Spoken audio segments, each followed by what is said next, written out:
Xəbər verdiyimiz kimi məşhur Türkiyəli müğənni Çelik'in Bakıda baş tutan konserti qalmaqalla yadda qalıb. Belə ki, səhnədə baş verənlər və konsert zamanı yaşanan gərgin anlar qısa müddətdə sosial şəbəkələrdə geniş müzakirələrə səbəb olub. İddialara görə müğənni konsert zamanı bəzi tamaşaçılara qarşı kobud davranıb. Onunla şəkil çəkdirmək istəyən pərəstişkarlarına sərt reaksiya verməsi, hətta bəzi hallarda itələmə görüntülərinin yayılması Azərbaycan segmentində ciddi narazılıq doğurub. Sosial mediada yayılan video görüntülər minlərlə istifadəçi tərəfindən paylaşılıb və geniş rezonans doğurub. Publika az xəbər verir ki, məsələ bununla da bitməyib. Hadisəyə Azərbaycan şou biznesindən də reaksiyalar gecikməyib. Klarnet ifaçısı Hüseyn Məmmədoğlu sosial şəbəkədə sərt mövqe sərgiləyərək paylaşımında "Gözəl xalqım, təqsir sizdədir, niyə onun konsertinə gedirsiniz, sonra da hörmətsizlik görürsünüz?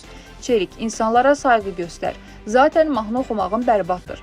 Heç olmasa insan ol" sözlərini qeyd edib. Türkiyəli sənətçi Çelik isə Azərbaycanlı ifaçının paylaşımına çox sərt reaksiya verib. Stat: "Heç vaxt ölçüşə bilməyəcəyin bir karyera və şəxs haqqında satın aldığın saxta izləyicilərlə mənim fotomdan istifadə edərək paylaşım etməyə sadəcə gülüncdür. Azərbaycanı, Azərbaycan xalqını və 3 il yaşadığım Bakını çox sevirəm. Məni səndən daha çox sevmələrini isə yəqin ki, qəbul edə bilmirsən." Statın sonu.